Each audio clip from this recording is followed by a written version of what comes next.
6:15 നമ്മളുടെ പ്രഭാതമാണ് ഈ കാണുന്നത്.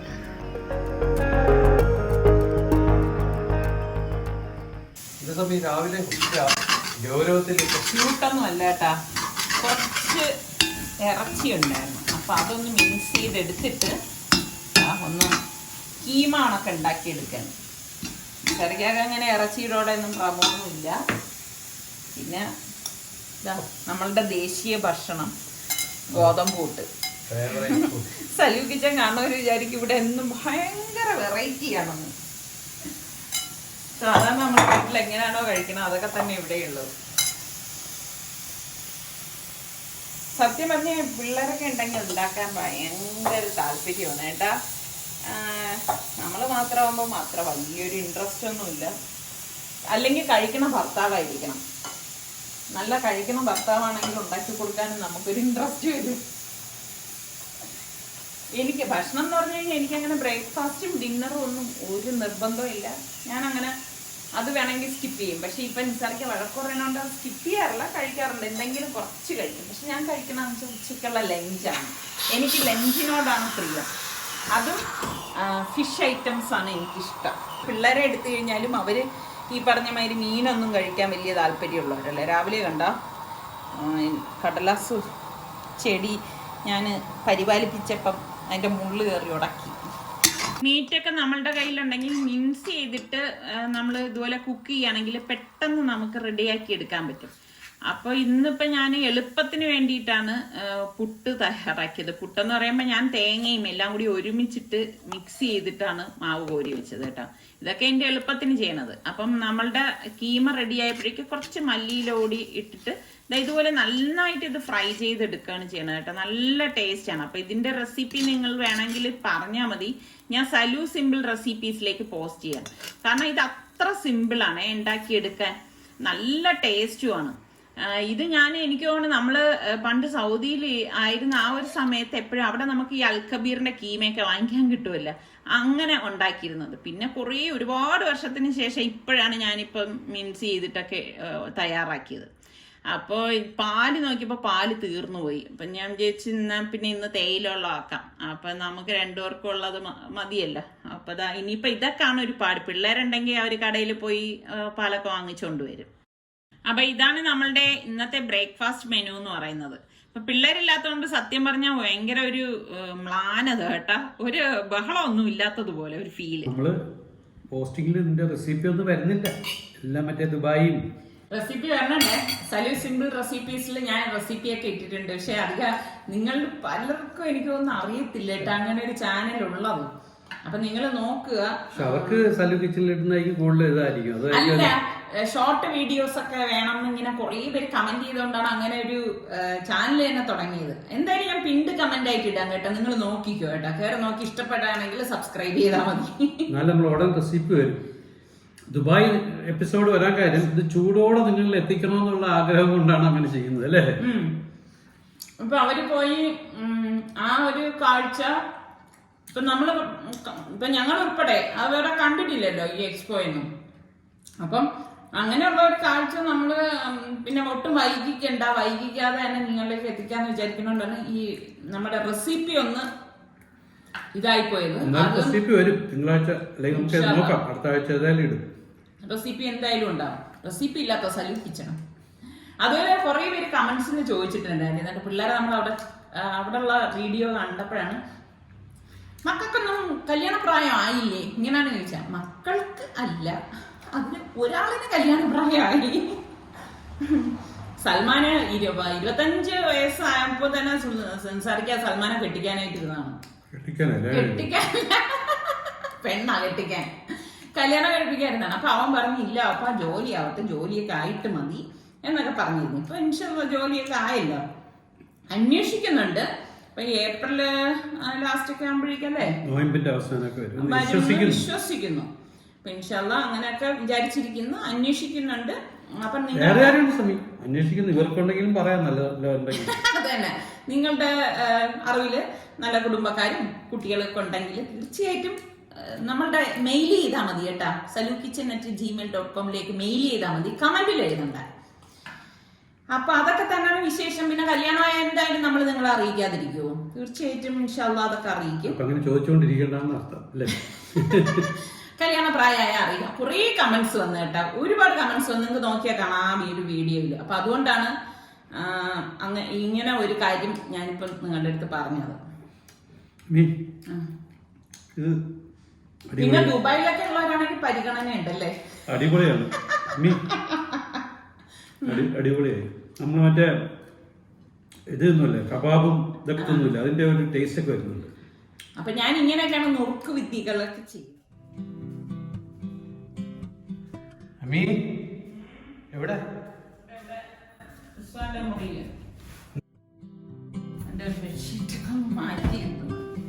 ഇരുട്ട് ഈ മുറിയകത്ത്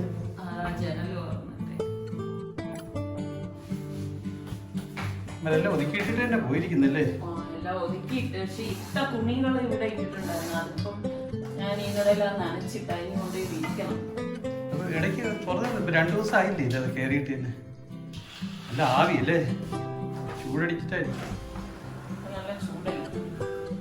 പിള്ളേരുണ്ടെങ്കിൽ ഫുൾ ടൈം തുറന്നിട്ടേക്കും, രാത്രിയും കൂടെ തുറന്നിട്ടിട്ടുണ്ടോ. അപ്പൊ ഞാൻ വഴക്ക് പറയും. സുൽത്താന്റെ മുറിയാ അവന്റെ ഒതുക്കിയല്ലേ?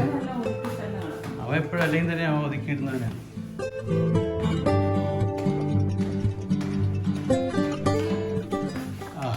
അവന്റെ റൂമൊക്കെ എപ്പോഴും അടിപൊളിയാണ്. കാര്യം പക്ഷെ ഇരുട്ടാണ് അത്, ഈ കർട്ടൻ തുറന്നു അത് ചൂടായതുകൊണ്ടോ വെച്ചിരിക്കണല്ലോ. ഒരു മിനിറ്റ് ഞാൻ പോകട്ടെ.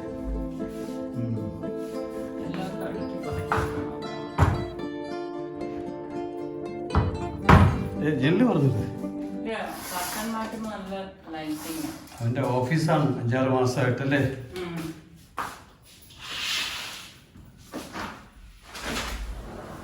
അടിപൊളി. ചെടിക്ക് സ്പ്രേ ചെയ്ത് കൊടുത്തില്ലല്ലോ സമി? ചെയ്യാം. സുൽത്താനാണെങ്കിൽ ഭയങ്കര രീതിയിൽ വന്ന് കരിഞ്ഞു വല്ലതും പോയ ഇവിടെ വരണുണ്ട്. ഇവിടെ ഇത് അറിയാവോ, നമ്മള് പഴയ വീട്ടിൽ വെച്ചിട്ടേ ഫ്രണ്ടിലുണ്ടായിരുന്നു. അത് പറയാതിരിക്കുകയാണ്. അപ്പോഴേക്ക് നിങ്ങള് ആരൊക്കെ കമന്റ് ചെയ്ത് ഇങ്ങനെ വീട്ടിന്റെ ഫ്രണ്ടിൽ നിന്ന് ആരും വെക്കത്തില്ല എന്ന് പറഞ്ഞിട്ട് ഞാൻ വഴക്ക് പറഞ്ഞു. അവ ഒരുവിധം മാറ്റത്തില്ല. അങ്ങനെ ഇവിടെ കൊണ്ടുവന്നിട്ട് അവന്റെ ബാൽക്കണിയിൽ വെച്ചിരിക്കുകയാണ്. വെയിലിപ്പം കുറച്ച് കഴിയുമ്പോ തുടങ്ങും വെയിലല്ലേ? എനിക്ക് തുണി വിരിക്കാനുണ്ട്, കഴുകി ഇത് ഓപ്പൺ ആയിട്ട്. കുറച്ച് കഴിയുമ്പോ അടച്ചേരരുത്, കുറച്ച് കഴിയുമ്പോ അല്ലേ കാറ്റടിക്കും. കാറ്റടിച്ച ഇവിടുത്തെ പ്രശ്നം എന്താ, ഇവിടെ ഭയങ്കര കാറ്റാണ്. ഈ കഥകൊക്കെ ഒന്ന് ഭയങ്കര രീതിയിലായി. സ്റ്റോപ്പറൊന്നും കാര്യമില്ല, സ്റ്റോപ്പറിലൊന്നും നിക്കത്തില്ല, അത്ര കാറ്റായിരിക്കും. ഇന്നിപ്പം റിച്ചുവിന്റെ തുണി മാത്രമേ നനച്ചിട്ടുള്ളൂ, അത്രേ ഉണ്ടായിരുന്നുള്ളൂ. അപ്പൊ അതുകൊണ്ട് ഞാൻ മുകളിലത്തെ ടെറസിലേക്ക് പോണില്ല, ഇവിടെ ഈ ടെറസിൽ ഇടാന്ന് കരുതി. കാരണം നല്ല വെയിലുണ്ട്, 2 മണിക്കൂർ കൊണ്ട് തന്നെ ഇത് ഉണങ്ങി കിട്ടാൻ ചെയ്യും.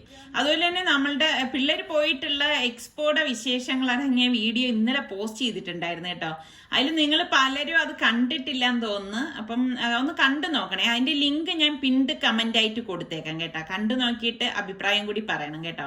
നല്ല അടിപൊളി വീഡിയോ ആണ്. അപ്പം എക്സ്പോയൊക്കെ കാണാൻ പറ്റാത്തവർക്ക് ശരിക്കും പറഞ്ഞാൽ എനിക്ക് ഭയങ്കര ഇഷ്ടപ്പെട്ടു കേട്ടോ. കാരണം ഞാൻ ഇവിടെ ഇരുന്നാണ് ഈ സംഭവങ്ങളൊക്കെ അവരുടെ വീഡിയോയിലൂടെയാണ് കണ്ടത്. അപ്പൊ ഒന്ന് കണ്ടു നോക്കിയിട്ട് പറയുക കേട്ടോ. അപ്പൊ അതാ വെളിയിലുണ്ടോ, നല്ല വെയിലുണ്ട്. അപ്പൊ ഞാൻ ഇനിയിപ്പം ഇതെല്ലാം അതാ വിരിച്ച് കഴിഞ്ഞിട്ടുണ്ടായിരുന്നു.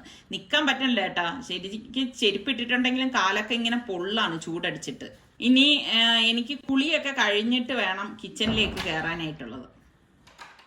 അപ്പൊ ഞാനിവിടെ കുറച്ച് മസാല എടുത്തിട്ടുണ്ട്. 2 ടേബിൾ സ്പൂണ് മുളക് പൊടി, ഓരോ ടീസ്പൂൺ വീതം ഗരം മസാല പൊടി, കുരുമുളക് പൊടി, മഞ്ഞൾപ്പൊടി, ഉപ്പ്, ഇത്രയും കൂടിയാണ് എടുത്തത്. എന്നിട്ട് നന്നായിട്ട് ഇതുപോലെ ഒന്ന് മിക്സ് ചെയ്തെടുക്കും. അപ്പൊ നെയ്മീനാണ് കേട്ടോ, 2 പീസാണ് എടുത്തിരിക്കുന്നത്. അപ്പൊ നെയ്മീനാവുമ്പോ പിന്നെ എളുപ്പമുണ്ടല്ലോ. എന്നിട്ട് ഞാൻ ഈ പൊടികൾ ഇതിന്റെ മീതേതാ ഇതുപോലെ ഒന്ന് ഇട്ട് കൊടുക്കും. അപ്പൊ നന്നായിട്ടൊന്ന് കഴുകി എടുത്തതാണ്. ഇതുപോലെ എടുത്ത ശേഷം എനിക്ക് എപ്പോഴും നെയ്മീൻ എടുക്കുമ്പോൾ എനിക്ക് റെഡിയാക്കാൻ ഇതുപോലെ ഫുൾ പീസായിട്ട് എടുക്കുന്നതാണ് ഇഷ്ടം കേട്ടോ. അതെന്തോ ഒരു കാണാനുള്ള ഭംഗി കൊണ്ടാണ് എനിക്ക് അങ്ങനെ എടുക്കാൻ ഇഷ്ടം. അപ്പൊ ഈ മസാലപ്പൊടികളെല്ലാം നമുക്ക് ഞാൻ ഇതിലേക്ക് തേച്ച് ഇതുപോലെ ഒന്ന് പിടിപ്പിച്ചെടുക്കുകയാണ്.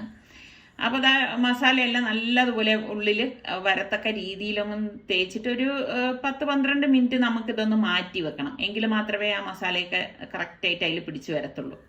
അപ്പോൾ എൻ്റെ കയ്യിൽ നാരങ്ങാ നീരില്ലാത്തതുകൊണ്ട് ഞാൻ നാരങ്ങാ നീരൊന്നും ചേർത്തിട്ടില്ല. നിങ്ങളുടെ കയ്യിൽ ഉണ്ടെങ്കിൽ അതും കൂടി ചേർത്താൽ കുറച്ചുകൂടി ടേസ്റ്റാണ്. അപ്പോൾ പാനിലേക്ക് ഞാൻ ഇവിടെ ഒരു 3 ടേബിൾ സ്പൂണോളം വെളിച്ചെണ്ണ ഒഴിച്ചിട്ട് ഒരു പിടി കറിവേപ്പില ഇതുപോലെ ഇട്ട് കൊടുക്കുകയാണ്. ഇട്ട് കൊടുത്ത ശേഷം ഞാൻ ഈ മസാല പുരട്ടി വെച്ചിരുന്ന മീൻ 2 പീസ് ഇതുപോലെ വെച്ച് കൊടുക്കുകയാണ് കേട്ടോ. അത്യാവശ്യം വലിപ്പത്തിലുള്ള ഒരു പാൻ തന്നെയാണ് ഞാനിവിടെ എടുത്തിരിക്കുന്നത്. അതാകുമ്പോൾ ഒറ്റയടിക്ക് ജോലി തീരെ ചെയ്യുമല്ലോ. പിന്നെ ഞാൻ 1 കപ്പ് ജീരകശാല റൈസ് എടുത്തിട്ടുണ്ട്. ഞങ്ങൾക്ക് 2 പേർക്കും മാത്രം ആയതുകൊണ്ട് 1 കപ്പ് മാത്രം മതി. കഴുകി വെള്ളം ഒഴിച്ച് മാറ്റി വെച്ചിരിക്കണം. അപ്പോൾ ഇതിപ്പോൾ മീൻ ഒരു സൈഡ് റെഡിയാകുമ്പോൾ പതുക്കെ ഒന്ന് മറിച്ചിട്ട് കൊടുക്കും. ഒരുപാട് അങ്ങ് ഫ്രൈ ചെയ്ത് എടുക്കണ്ട കേട്ടോ, അങ്ങനെ ഹാർഡാക്കി എടുക്കണ്ട. നല്ല സോഫ്റ്റ് ആയിട്ടുള്ള ആ ഒരു രീതിയിൽ ഈ ഒരു രീതിയിൽ ഫ്രൈ ആയി കിട്ടിയാൽ മതി. അപ്പോൾ ഇനിയിപ്പം ഈ ഒരു മറ സൈഡ് പെട്ടെന്ന് റെഡിയാവും കേട്ടോ. നമ്മൾ തിരിച്ചിട്ട് കുറച്ച് കഴിഞ്ഞുടൻ തന്നെ മറ സൈഡും റെഡിയാവും. അപ്പോൾ നമുക്ക് ഇത് എണ്ണയിൽ നിന്ന് മാറ്റി ഞാനൊരു പ്ലേറ്റിലേക്ക് വെച്ച് കൊടുക്കാം. അപ്പം ഇന്ന് നമ്മൾ ഈ ബീഫും വാഴയ്ക്കാപ്പവും ഒരു കോമ്പിനേഷൻ പറയുമല്ല എന്ന് പറഞ്ഞതുപോലെ ഒരു കോമ്പിനേഷനാണ് ഞാൻ ഇന്ന് ഉണ്ടാക്കാൻ പോണത് കേട്ടോ. അപ്പം ഇതേ എണ്ണയിൽ തന്നെ ഞാൻ ഒരു 3 സവാള സ്ലൈസ് ചെയ്തത് ഇതുപോലെ ഇട്ടിട്ട് ഒന്ന് വഴറ്റിയെടുക്കുകയാണ്. അപ്പം ആ എണ്ണ മാറ്റിയൊന്നും വേണ്ട, അതേ എണ്ണയിൽ തന്നെ നമ്മൾ വഴറ്റിയെടുക്കുമ്പോഴാണ് ആ ഒരു ആ മസാലയുടെയൊക്കെ ടേസ്റ്റ് കിട്ടുന്നത്. എന്നിട്ട് 2 ടീസ്പൂൺ ജിഞ്ചർ ഗാർലിക് പേസ്റ്റും കൂടി ചേർത്തൊന്ന് വഴറ്റി കൊടുക്കും.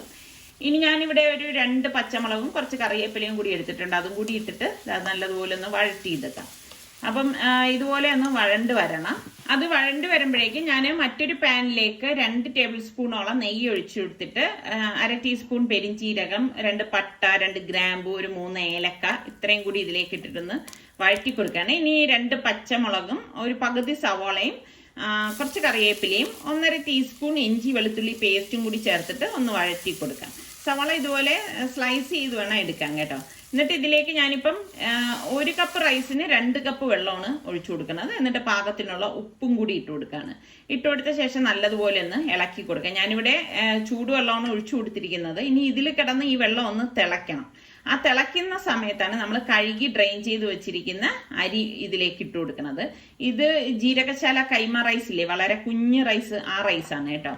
അപ്പം ഞാൻ എപ്പോഴും നോക്കാറുണ്ട് നല്ല മണമുള്ള റൈസ് എവിടെ നിന്നെങ്കിലും കിട്ടണമെന്ന്. പക്ഷെ എനിക്ക് അങ്ങനെ ഒരു തൃപ്തികരമായിട്ടുള്ള ജീരകശാല റൈസ് ഇതുവരെ കിട്ടിയിട്ടില്ല. പിന്നെ ഞാനിവിടെ ഓരോ ടീസ്പൂൺ വീതം കുരുമുളക് പൊടി, മല്ലിപ്പൊടി, മഞ്ഞൾപ്പൊടി, മുളക് പൊടി, ഗരം മസാല പൊടി, ഉപ്പ് ഇത്ര എടുത്തിട്ടുണ്ട്. അത് നമ്മളുടെ ഈ വഴറ്റിയ ഉള്ളിയിലേക്ക് ചേർത്തിട്ട് ഒന്ന് ഇളക്കി കൊടുക്കണം. പൊടികളുടെ അളവൊന്നും കൂടെയൊന്നും വേണ്ട, ഇത്രയും മാത്രം മതിയാവും. നല്ലതുപോലെ ഇതുപോലെ ഒന്ന് ഇളക്കിയെടുക്കാം. ഇളക്കിയെടുത്ത ശേഷം ഞാൻ ഇതിലേക്ക് 2 അത്യാവശ്യം പഴുത്ത നല്ല കളറുള്ള തക്കാളി ചെറുതായിട്ട് അരിഞ്ഞെടുത്തതും കൂടി ചേർത്താണ് ഇത് ഇളക്കിയെടുക്കുന്നത്.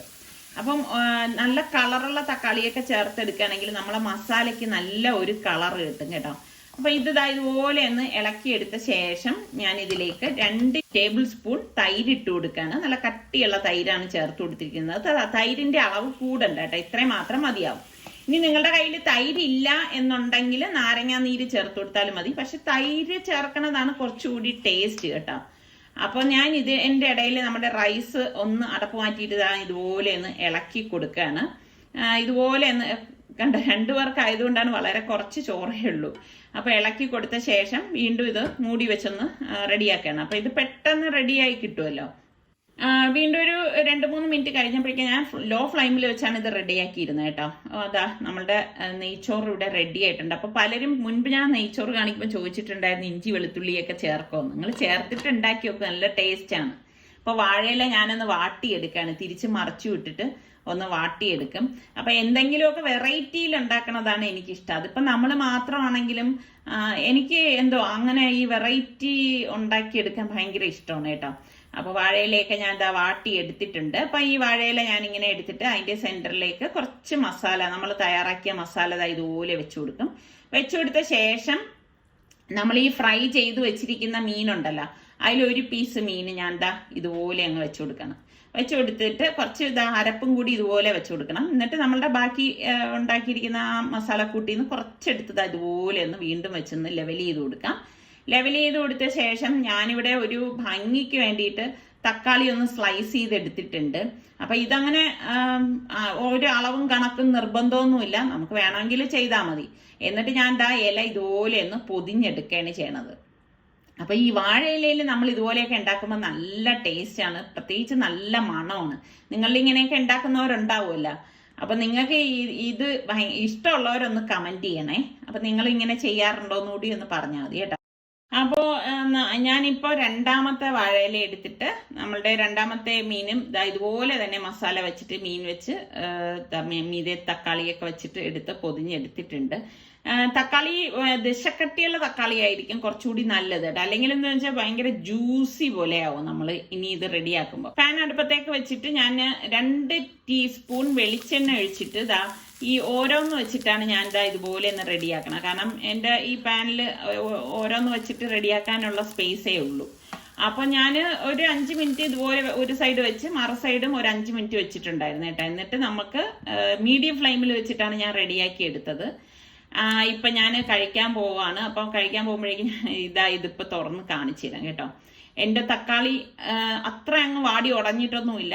ഈ നമുക്ക് ഏതാണോ ഇഷ്ടം ആ ഒരു പരുവത്തിന് എടുത്താൽ മതി. അപ്പൊ ഞാൻ നേരത്തെ പറഞ്ഞതുപോലെ നല്ല അടിപൊളി കോമ്പിനേഷനാണിത്. ഇതിപ്പോ ഒരു ഇലയിലുള്ളതേ ഞങ്ങൾ രണ്ടുപേരും കൂടി ഇപ്പൊ കഴിക്കത്തുള്ളൂ. മറ്റത് ഇനി രാത്രിയത്തേക്ക് ഞാൻ മാറ്റി വെച്ചിരിക്കുകയാണ്, അതാണ് അത് തുറക്കാത്തത് കേട്ടോ. അപ്പൊ ഇന്നത്തെ നമ്മളുടെ റെസിപ്പിയും വ്ളോഗും ഒക്കെ നിങ്ങൾക്ക് എല്ലാവർക്കും ഇഷ്ടമായെന്ന് വിശ്വസിക്കുന്നു. അടുത്ത നല്ല റെസിപ്പിയുമായി നമുക്ക് വീണ്ടും കാണാം. അതുവരയ്ക്കും എല്ലാവർക്കും ബൈ.